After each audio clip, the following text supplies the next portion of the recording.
should be.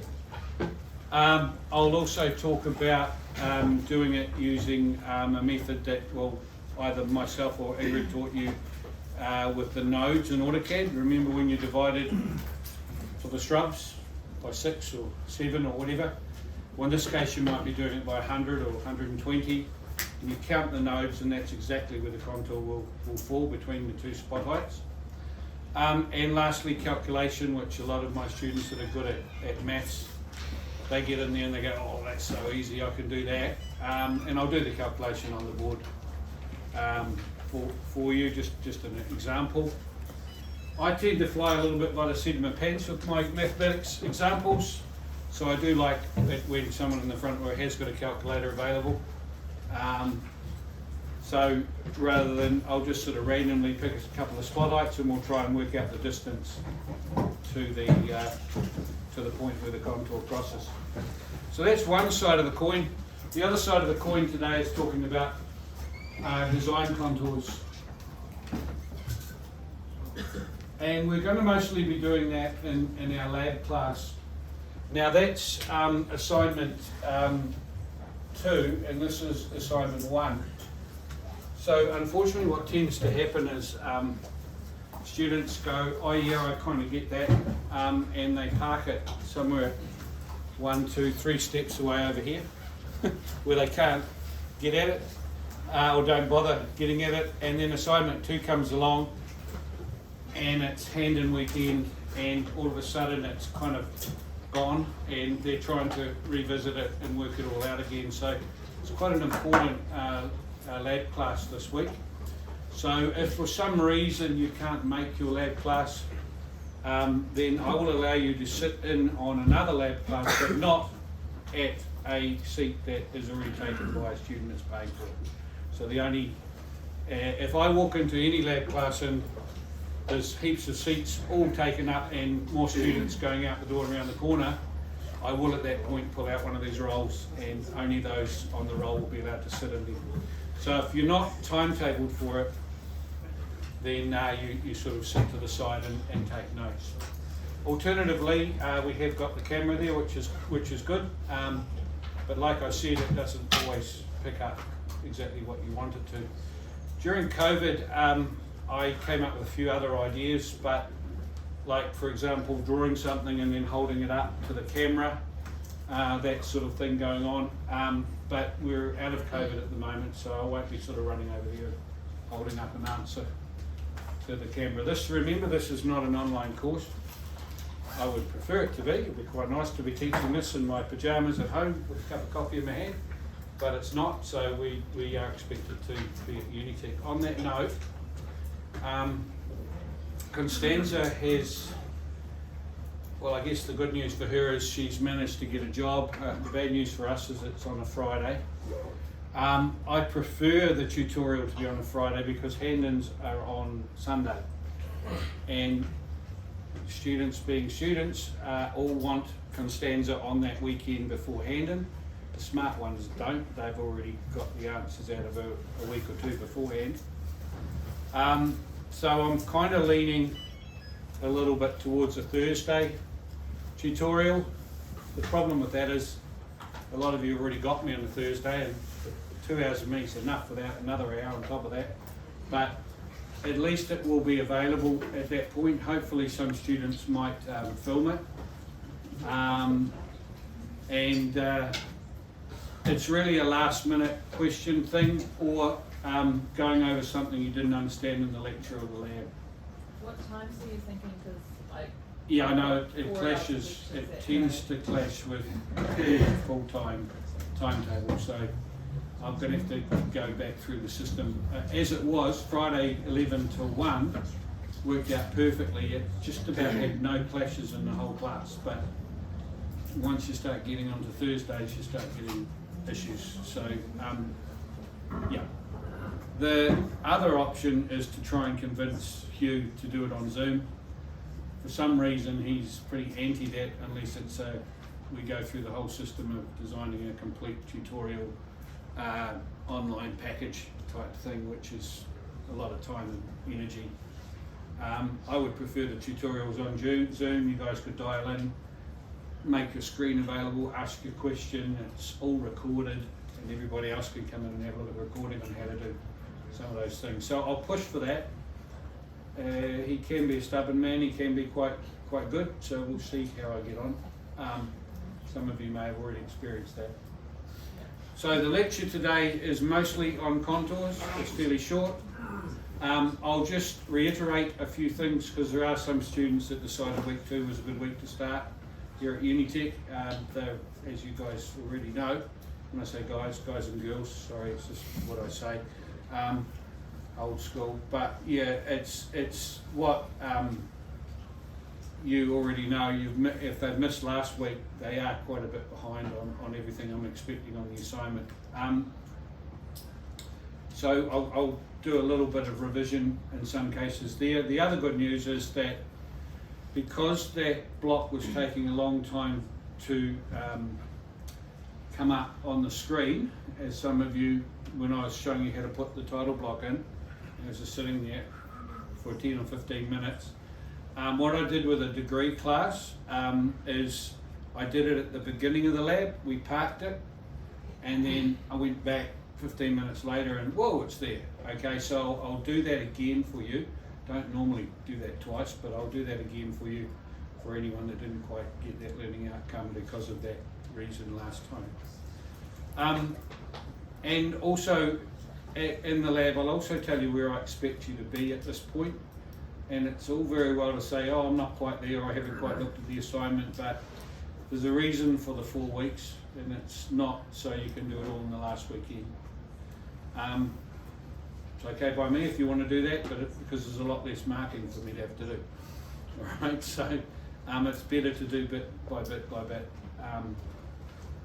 Remember that on Moodle you can put it in the Dropbox and then do a little bit more work, then put it in and delete that one and put another one in the Dropbox, and it's your way of keeping the most recent copy on Moodle.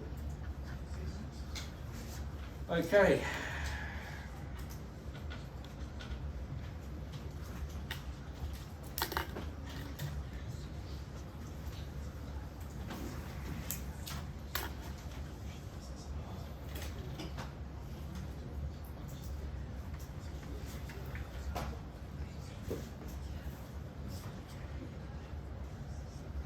Not quite sure why the clock's been taken down. Oh, now I know why the clock's been taken down. Not on the right time. Okay. So we are just in the process of logging in, and well, that's right, this has got a stupid button, isn't it?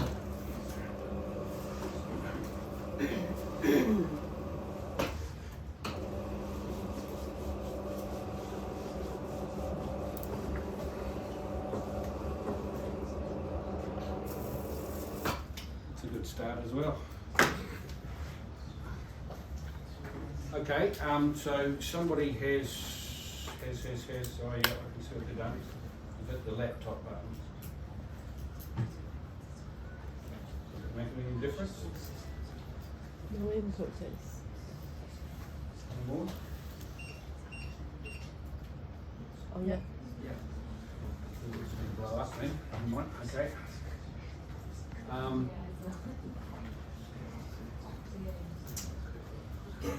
So I'm going to do something a little bit unusual. I'm not actually going to make this week's notes available until the end because there's a little exercise we're all going to do, and I found with the degree class, it could be just the degree, so I'm not sure, they decided it was a really good idea to go straight to the end and have a look at the answer, and then they all decided that they could do it very easily.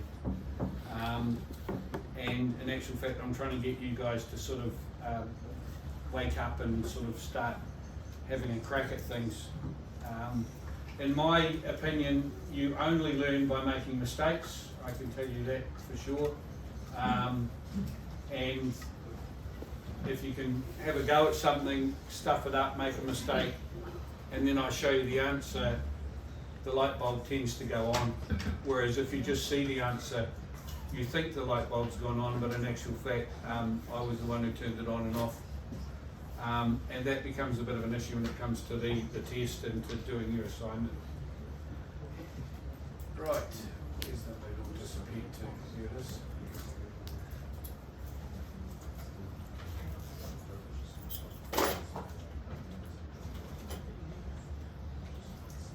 I remember typing my password once and the username right in front of all the students.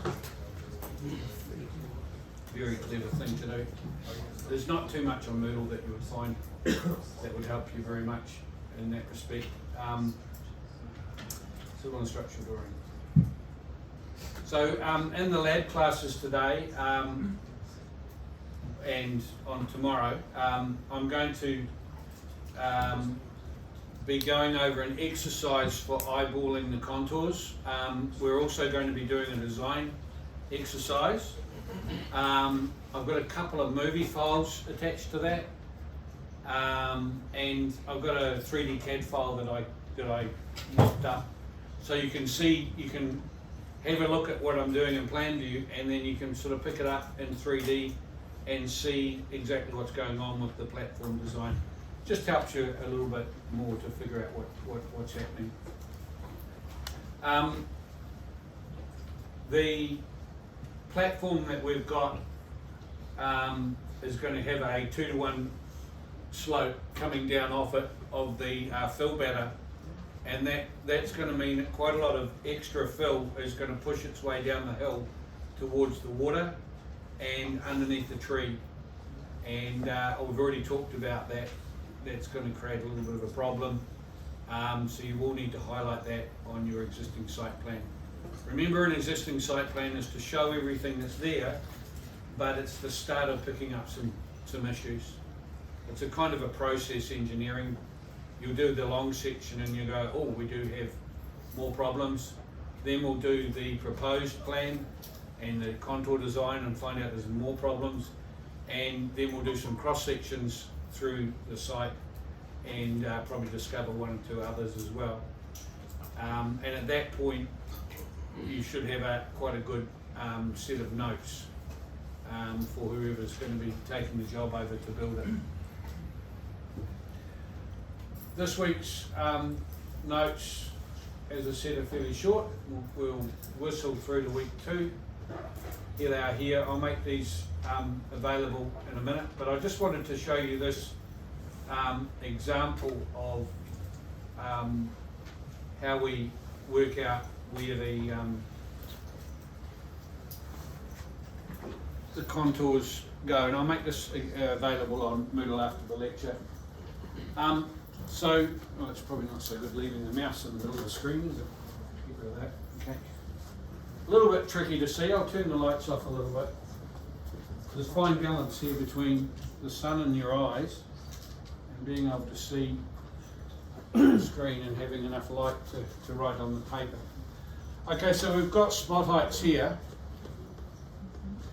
and I think I mentioned last week the big saying that we used to say in the office was KISS, which was keep it simple, stupid, which means the simpler you can keep your engineering, the easier it is to solve the problem that's put in front of you. So I'm not going to say this is how you should do your triangles. It's up to each individual student on what they do. But if they keep them relatively simple like this, then they shouldn't have any problems doing the contours. What some students tend to do is they'll put another line through here and start making mini triangles. They'll put another one through here.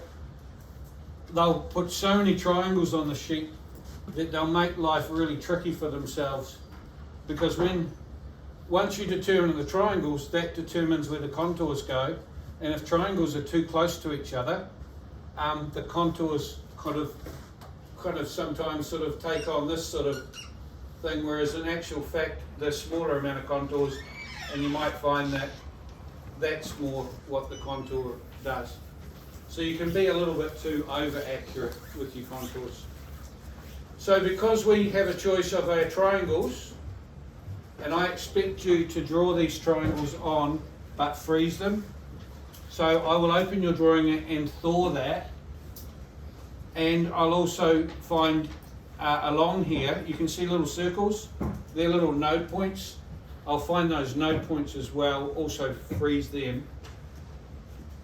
So if I suspect that students are cheating, then I'm going to put your triangles and nodes on top of each other, and okay, I could expect perhaps that triangle to be the same on everyone's, maybe even that one, but for the whole lot to be the same, you know, we're starting to get into a category of, oh, he just pinched the other student's triangles, and he or she just pinched their node calculations, etc. So what I'm trying to head towards is that everyone's got slightly different contours, because when we come to do our sections and long sections, everyone's calculations are just a little bit different, and I've got ways of checking that fairly quickly as well.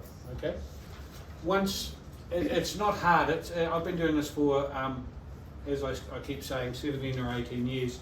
It's not too hard to see where students have somehow, shall we say, imported something from someone else.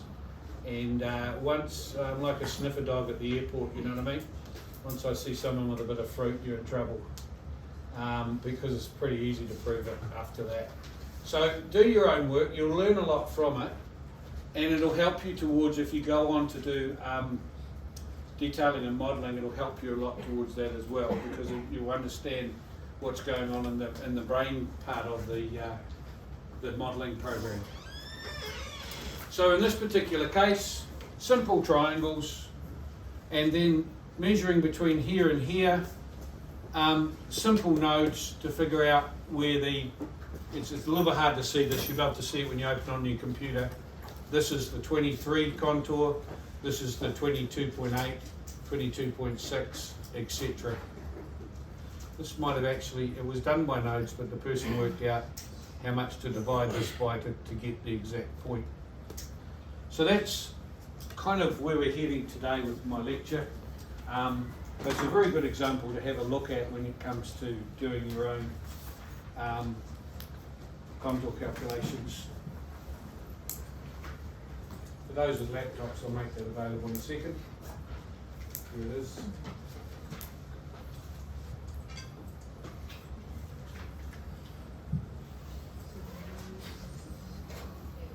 Where are we? Going too far? Right.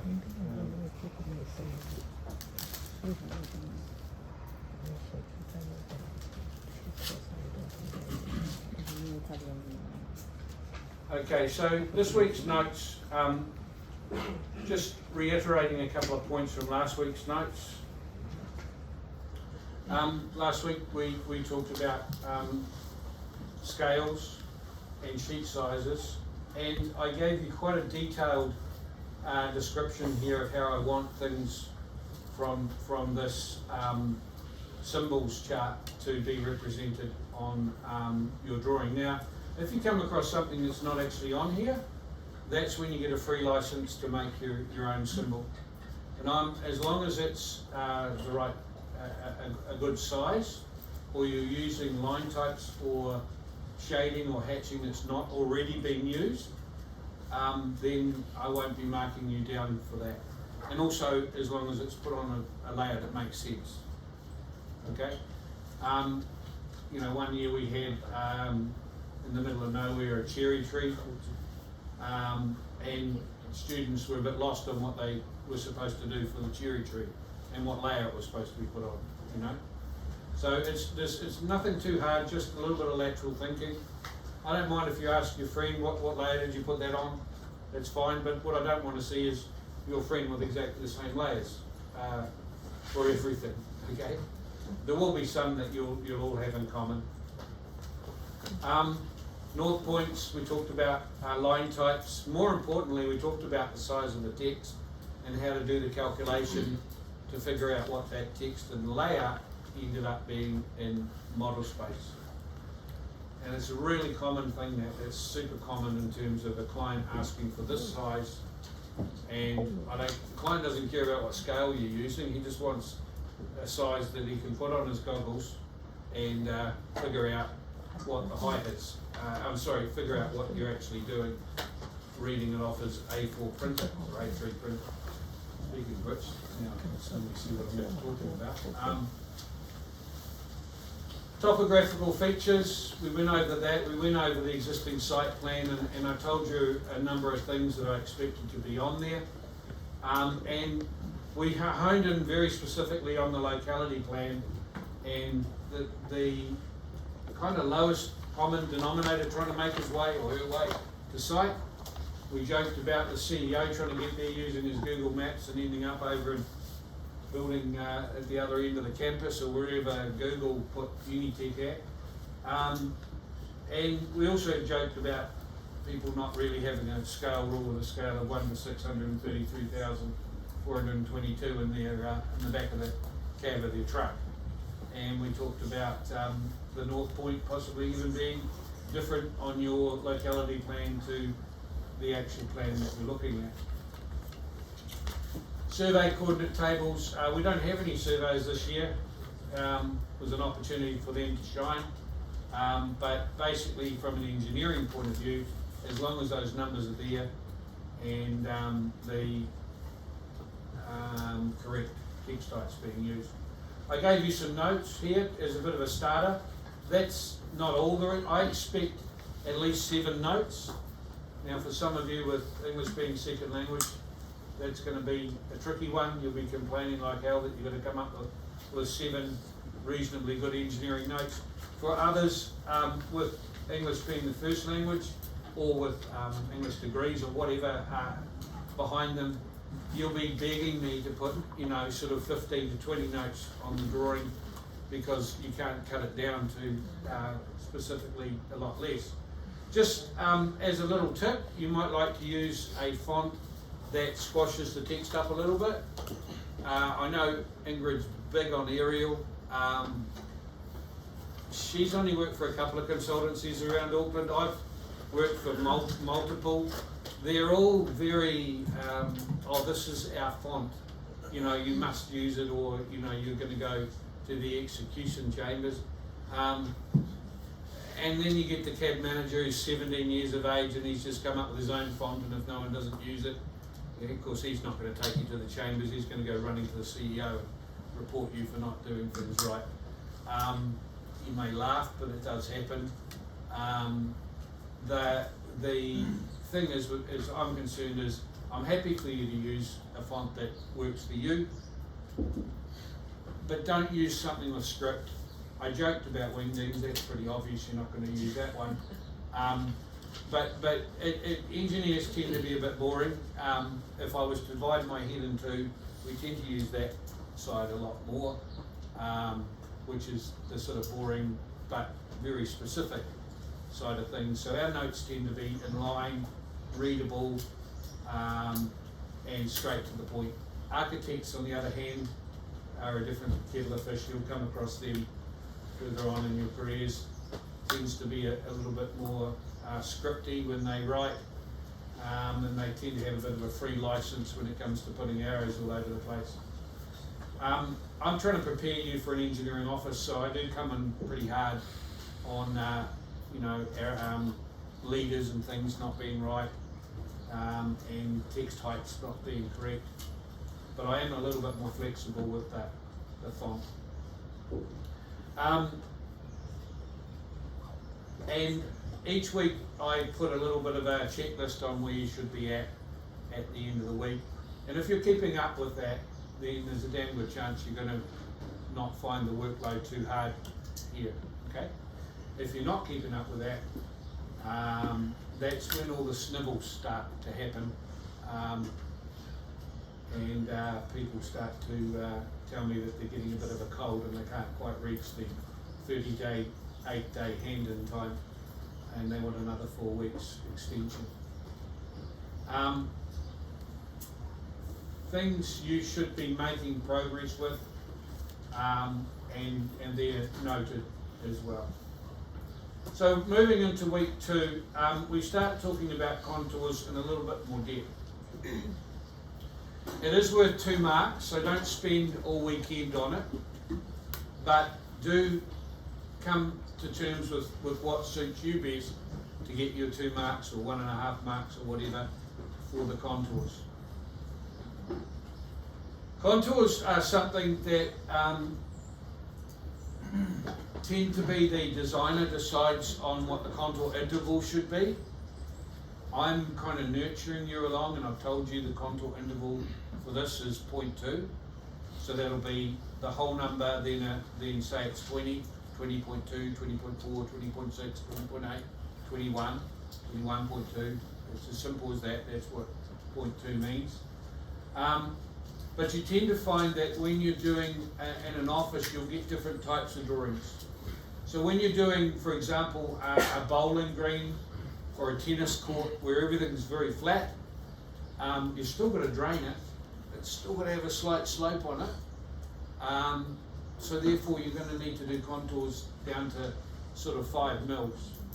Whereas you get into highways, you're still doing 0.2 because you're looking at curves, spiral curves with speed limits of 100 to 120 kilometres an hour. So it's pretty precise.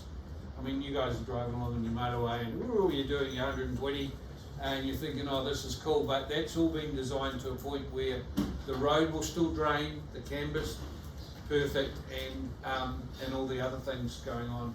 So yeah, roading tends to be 0.2, except for when you start getting into country gravel roads. You can do those designs at about 0.5. I did one once to a wind farm down by Raglan, and we did it pretty much off the seat of our pants. We got a rough survey at I think every metre, and we did an approximate gravel road, and the digger went on site and did it approximately to our plans. And then you get the likes of schematic plans, which I talked about to some of you last week, about the farmer north of Auckland that got the $6 million payout. And those plans that we did, there was a bit of an issue. First of all, we did them at sort of 20 metres, and it looked good on an A1 sheet. And then the High Court judge, no, the opposition, Transit, wanted things at a different scale, so we had to put more contours on there. And we had to fold the whole thing up and get it in the lifts in the High Court. We got it all the way up the lifts, we taped it all together, we put on a great big long bench, which we had to supply all these benches right in front of the judge and everybody else. And meanwhile he was down in another room negotiating at $6 million, and we had to take it all again down the lift and back to the office. But the point of that being that we had to change our contours 2-3 times on that job because of the size of the drawing that we were expecting. The other thing that comes hand in hand is the scale, and there's some examples of some scales that you might be using for different jobs.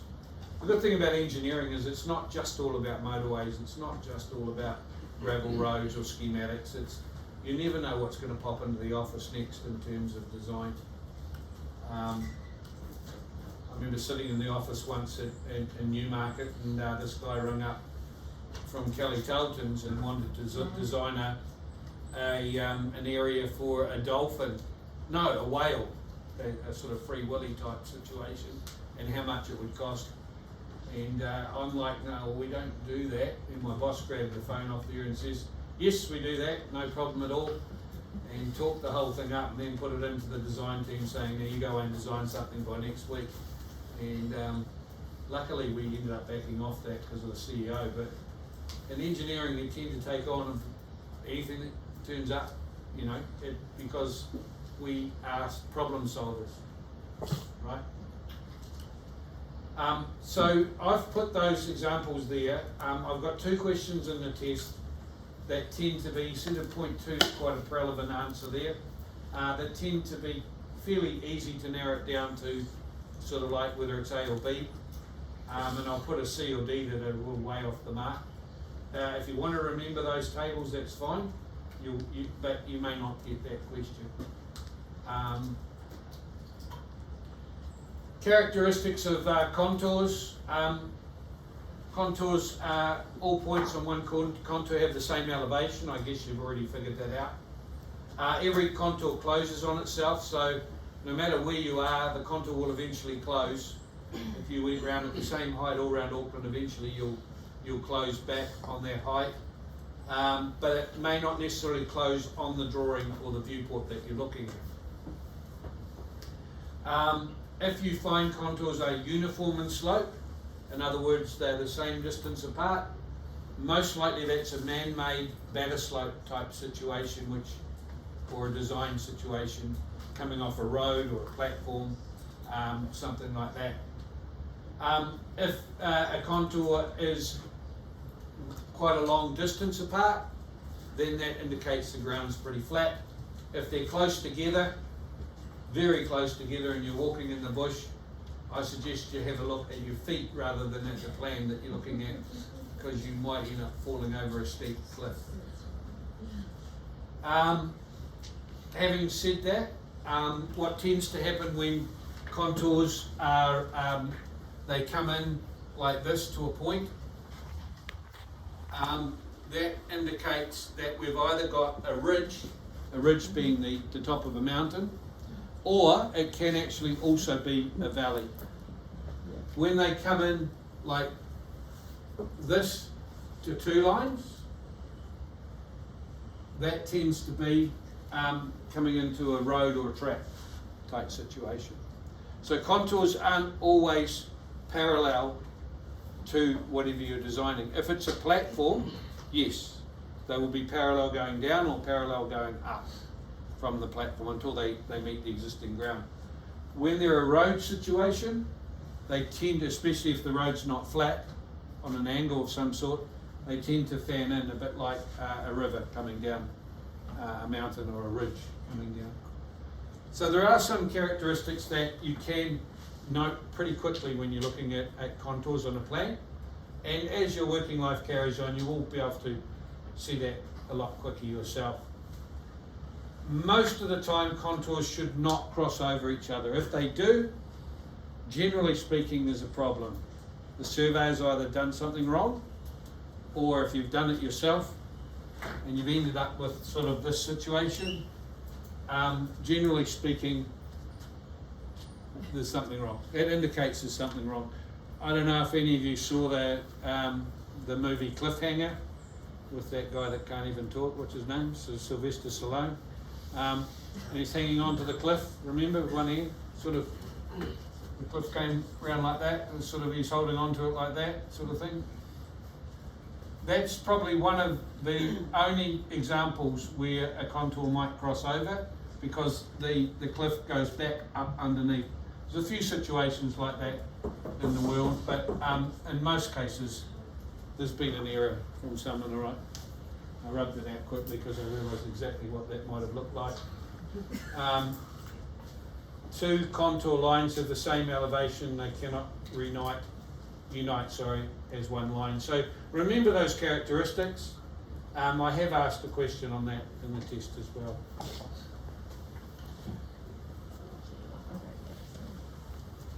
Now there's some, I'm sort of going back to the basics here of when I used to do manual drawing. We used to actually get a rubber band and we would put even marks on the rubber band and we would stretch it from one spot height to another, sellotape it on the board and mark off the points, which is exactly what I was talking about with nodes on your AutoCAD drawing. Sadly, you won't always have AutoCAD on site. I don't know if you've seen the site huts going north of Auckland, people in orange, like you guys do your surveying, walking around the site. Those huts are pretty basic. They might have a desk, you might have a laptop, you might have a version of AutoCAD on it. You won't probably have a survey equipment as good as Unitec. Usually the site engineers get the a bit of a level of some sort or an upside down staff. But you've got to kind of make do on what you get. You might get given some paper plans, or you might get a digital AutoCAD plan, which is a bonus because you can use some AutoCAD functions to work things out. If it's a piece of paper and you've got to build it tomorrow, you generally have to start with your contours and working out the design on a piece of paper. and also, let's face it, you're not going to run around site with your laptop and go to the truck driver, that's what I want you to build, you know, and I'm going to someone else saying, can you move that dirt? So it's like that. They tend to work off a drawing of some sort. So those are my way of actually working out the distances between, for example, 20.4 and 22.6, and working out where these 0.2 contours fall in between the two. That's a little bit of a sketch of that. But in order for you to understand a little bit more, I have talked about formation contours, and I'll talk further about that in the labs. I've got some little class exercises here. So what I want you to do on your piece of paper is to draw those 3 spot heights, like that. And then with a ruler, or just approximately, see if you can draw in contours every metre between those triangles. Sounds fairly simple. It doesn't have to be perfect. I'm not going to go around and give you a mark for it. But I'll show you the step process in doing this estimation method. I'm not sure where the rollers is. Has anybody put it in their bag yet? Or somebody sitting on it? Somebody forgotten how to sign it? Okay, cool. Has anyone in the front row signed it? Everyone? So you're the last, are you? Yeah. Sounds good. Okay. I want us to sign a roll. Well, what I do is, this is kind of like a backup. I want you guys to do this when you come in, okay? Hello. I shouldn't have done that. I don't know what happened there. I'm not a student, it's probably figured it out. I want you to sign in always with that, okay? Yeah, but if you've signed this one and you haven't done that, for the first 3 weeks, how can I reserve from what I was going to say? I'm nice to students, okay, and I go through and do the roll for them. Well, in that case, yeah.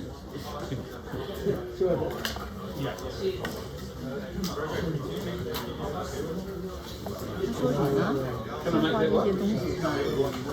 I will at some stage. If you heard what I said.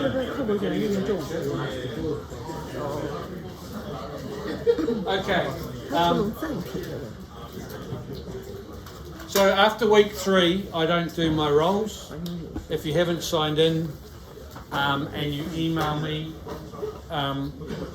after 24 hours and say, you remember me, I was in your class, I'll go, nope. Alright, it's as simple as that. So you will go down as a not attend. I used to just go, oh yeah, whatever, doesn't worry me, I'm just a lecturer, and I just mark them present. I got rung up by International saying, have you seen this student in class? And I went, no. And they said, oh, well, you've marked them present all year. What's going on? So I was actually marking someone present that wasn't even in the country. So from now on, I don't do that.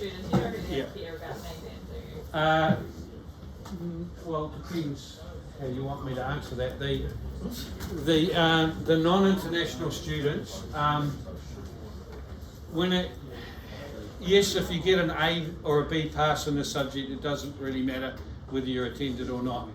But if you're sitting there on a 48 and you're expecting me to go into bat for you at the examiners meeting, and the first question is asked is, were they attending all the classes? And if the answer is no, and it's a certain percentage, they're very reluctant to put up students or bump them up, or even send me away to waste my time trying to find 2 or 3 more marks. If the answer is yes, they've been attending everything, then the first thing I get told to do is to go and try and find 2 more marks. It doesn't work when you're on 40 though. Okay, so moving along, the methodology behind this is that we 这条三角啊，它有说很多。哦。 we look between the 100 and the 97. We put 3 marks there because 99, 98.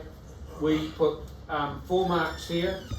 So we divide that by 5. So if you're using nodes, you would divide that line by 5, right? Yeah. And then of course, remember we can draw a line between these two, and we can divide that line again as well, which gives us all those extra points. And by joining them up, you can see below, we can draw the 99, the 98, and the 97, and the 96. And that's the philosophy behind what I call eyeballing. Eyeballing, you would just go tuk tuk tuk tuk tuk tuk tuk tuk tuk tuk. Calculation, we'll do that in a minute. Estimation, you would do your nodes in AutoCAD and put that exactly in the right place. Right? Okay, let's step it up a little bit. That's a bit easy, wouldn't it? Yes? Roger?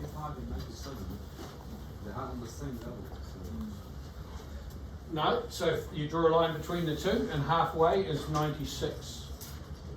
Why we need the middle line? Because it's in the middle. That 96 is in between 95 and 97. I know. Why we draw the middle line and point? Why draw the middle line? Yeah. Because we can just because connect the this. contour might go a little bit like that. Okay. It is possible. Yeah. Okay. Because if you close up that triangle or take it apart, it isn't necessarily a straight line. Okay? Because it's almost an equilateral triangle, it is almost a straight line. So, because that triangle is almost equilateral, it is almost straight. Okay? So let's step it up a little bit, because I can, and put those 4 points on there. So this is 19.2, 19.5, 19.0, and 18.7. And I'm asking for you to do every point 2. Now remember, point 2 will be 18.8, 19.0, 19.2, there's 19.2 there, 19.4, and there's no 19.6. I don't want point 1, I want point 2. Can you do that fairly quickly?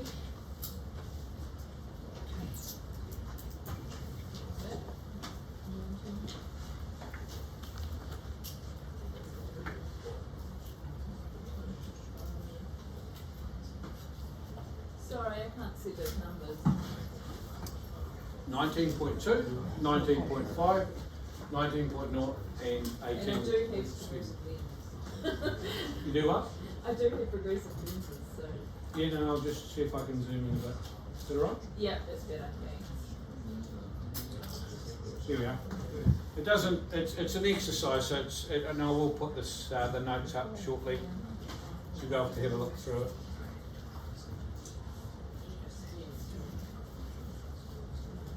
Any suggestions what I should be doing? So it's every point 2. Now every point 2 is the even numbers, not the odd numbers. A lot of students think that just because you jump point 2, then it's 19.1 and 19.3 and 19.5. That's not every point 2. It's always the even numbers that we're talking about.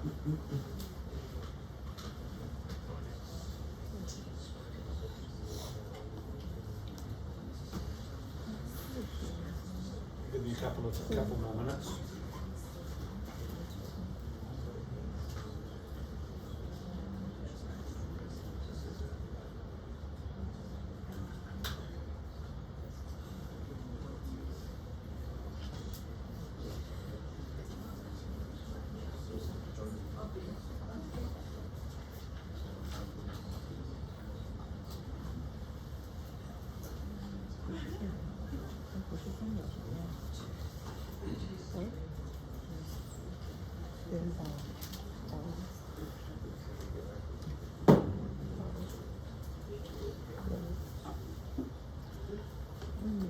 So for those that aren't interested in spending the whole weekend doing their contours on the assignment, these type of methods are going to give you approximately, get it approximately right, okay? However, when I put my template on top, it's not going to be perfectly right, so don't expect to get 2 out of 2. But you might, in the case of one student, once I showed you guys how to do a calculation, the student decided they would do every 3rd contour by calculation and all the other 2 by estimate, which meant when I put my transposed contours on top of theirs, they were only a little bit wrong in my mind and ended up with 1.5 marks. And they were bragging about it to the other friends who only got half a mark for doing estimation. That was a bit of a rare idea, but very clever thinking. I like the way of thinking that student did. To give you an idea, you can probably bash these out by estimate in about 10 or 15 minutes. By nodes, 4 or 5, 6 hours. By calculation, probably the whole weekend. So it's up to you how you want to approach it. Nodes, generally speaking, will still get the 2 marks. Calculations will guarantee that you get the 2 marks. I had one student one year came up with a spreadsheet and they had a formula in there, so they'll put the 2 numbers in, they'd put the number thereafter in there, and it gave them the distance to I guess that's easy enough to do, to the contour line. So they used the spreadsheet continuously to do the calculation for them. I can see immediately whether you've used nodes, because your nodes will be on or they'll be off, or when I thaw them I'll see them. Like if you're doing calculation, I want you to put a little mark where you've calculated it to, so I can check that as well. If you're doing it by estimate, of course you won't have any of those. So I'll know that you've done it by estimate. Alright? So if I was doing this, remember I said 0.2? Yeah. And the whole idea of doing the estimate is doing it quickly, right? So the last thing you want to have to do is to go 0.2, that's going to be about 2/3 or 3/4 or whatever. So that distance there, that's going to be, so it's about there, right? So the last thing you want to have to do is to do all those things in your brain. The quickest way to do it is to actually mark 0.1 for a start, because it's a lot easier to do 0.1 because you know that there's 3 of them there, bang bang, you know that there's 5 of them there, bang bang bang. You've got the line across here which is just in the middle or close to it. You've got these here, and then after you've done 0.1, which doesn't take that long, then you just mark in your 0.2s through here. See?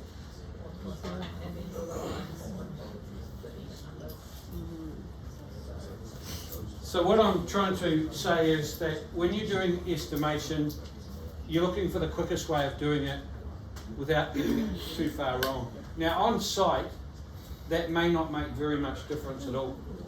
So if you can do that quickly on site, you can suddenly say to the digger driver, this is how I want the contours.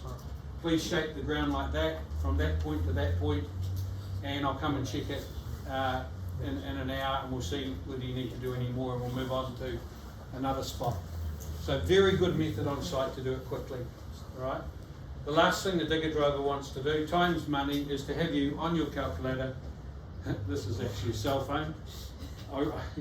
Ironically, when cell phones first came out, I didn't own one because I wasn't rich enough, but I thought it was pretty cool back in those days. I was about 30, just around the 30 mark.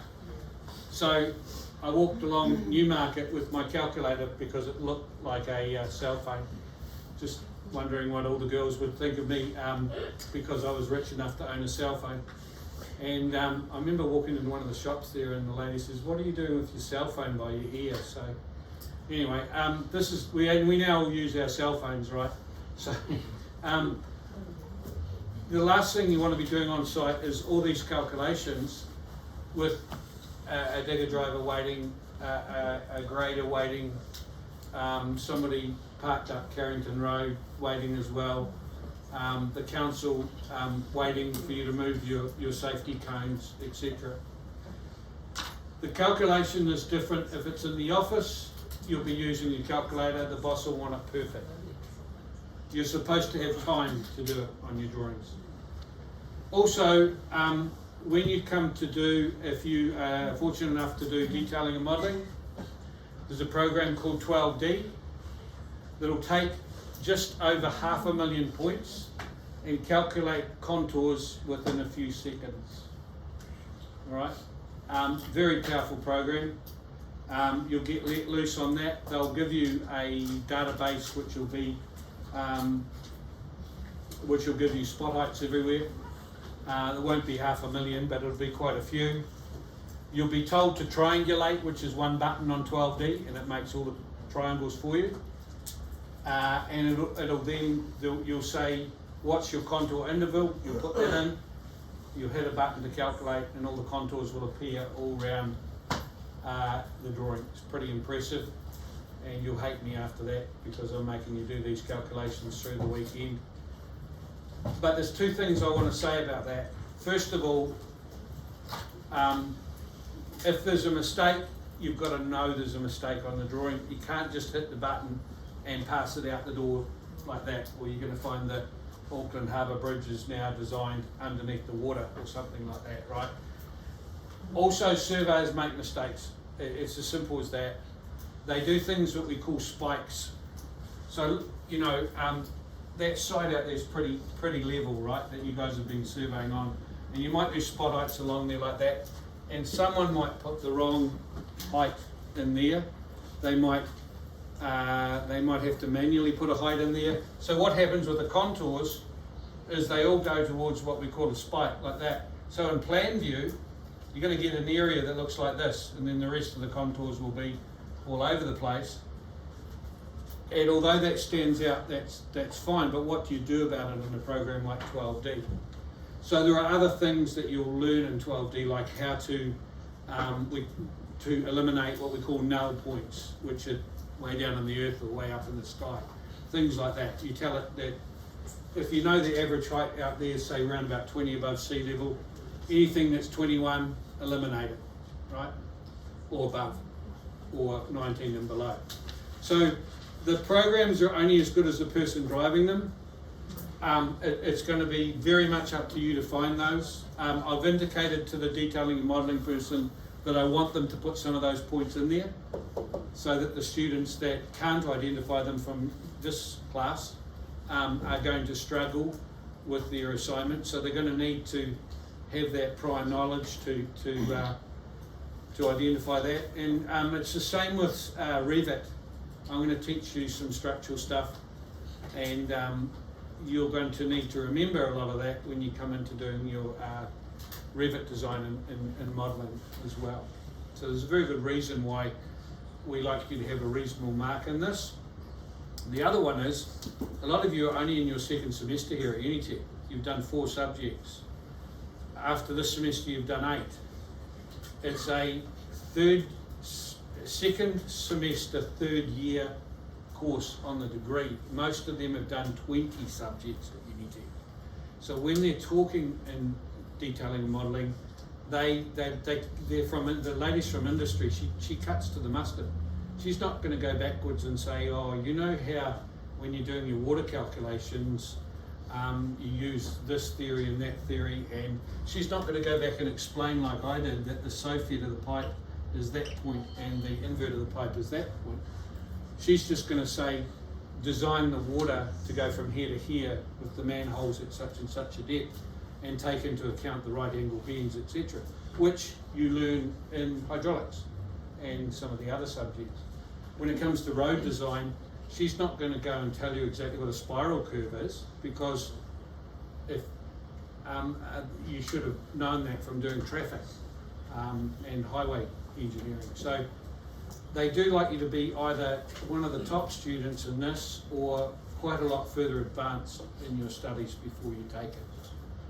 just warning you, some of the diploma students that have jumped into that have found that they're a wee bit out of their depth. So it is a level 6 subject as well. Yeah. Now, lastly, before we leave today, which is pretty cool because we've only done 1 hour and 1 minute so far, is I'd like to show you how to do the calculation method between two spotlights. So I'm going to do a little bit of mathematics, and I will need, who's got a calculator in the front row? You can't say you haven't because you've all, oh no, I don't touch those things, that's your job. Okay. It's a cell phone. Yeah, I'll turn the lights back on. You're welcome to take a photograph of this afterwards. So we've got a spotlight here, and we've gone through some relatively easy stuff. Now I'm going to throw some more interesting numbers into the mix. So I'm going to do one spot height here at 92.27, and down here we'll do 91.82, right? So somewhere in here, roughly, so if I was eyeballing, I'd do that, is our 92 contour, 92.0. I'm going to make that distance here 20 metres, so we'll keep it fairly simple.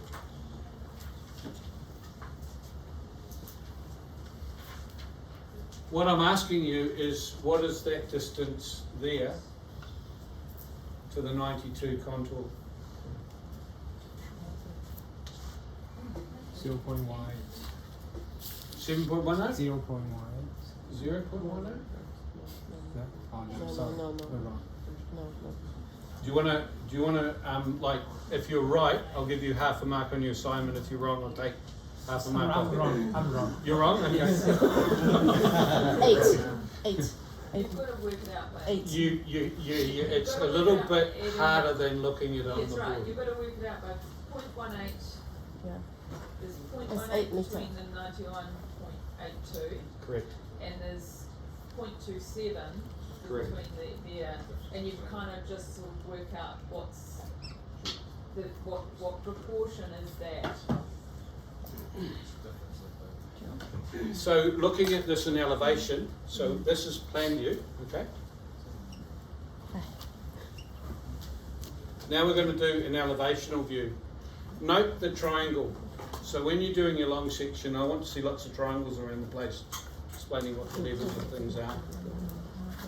So we're going from 92.27. Melanie's, Megan, sorry, beg your pardon. Megan's actually correct in what she's saying, but I'll explain it my way, and we'll see how we come at the end. 91.82 is at that end. So we're going from a height up here down to a height down the bottom here. So if you're looking at an elevation, there's a drop there of quite a bit. This distance here in elevation is still the same. Even although it's on an angle, this distance here is the horizontal distance. It's not the distance from here to here, it's the distance from here to here, okay? It's 20 metres from there to there. Now we are assuming that that slope is constant. I mean, in reality, sometimes on some surfaces it goes up and down a little bit, but let's assume it's a constant slope. Gee, my maths teacher would be so proud of me doing this. He used to say, "You'll never get anywhere in maths, Roger." Yes, almost there. Yeah. This level here, actually that's probably in the wrong place, let's put it closer to the middle, is our 92 contour coming through. But what we don't know is what that distance x is, and that's what we've got to find out. So in order to do it, exactly what Megan said, we've got 92.27 0.27 minus 91.82. So that is 18 plus 27, which makes 55 by my calculation. 45. 45. Yeah. 0.45. Zero. 45. So therefore that distance there is 0.45. This distance here, from that level to there, is only going to be 0.18. And we're running out of blackboard, so I'll turn that off.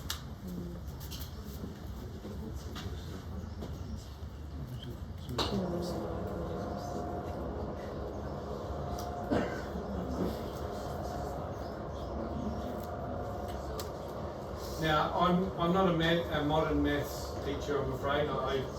I just do it the way that I would do it. I'm sure a lot of you do these things your own way, but the way that I would do this would be quite simply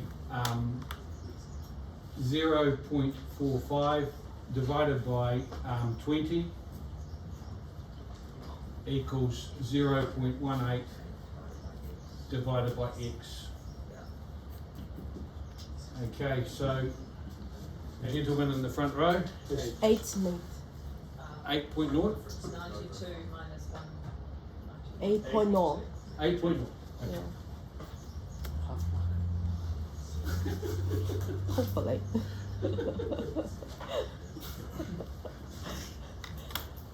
Whoever said half mark? Uh, No, someone said it. Oh, it was him that said it. Okay. All right. Is she paying you for that? Is she? There's how I would say it. If you want to go further than that, you're going to divide that by that, and then you take the reciprocal after that. But it should be fairly easy maths for those that have at least passed science maths here at Unitec to get to that point.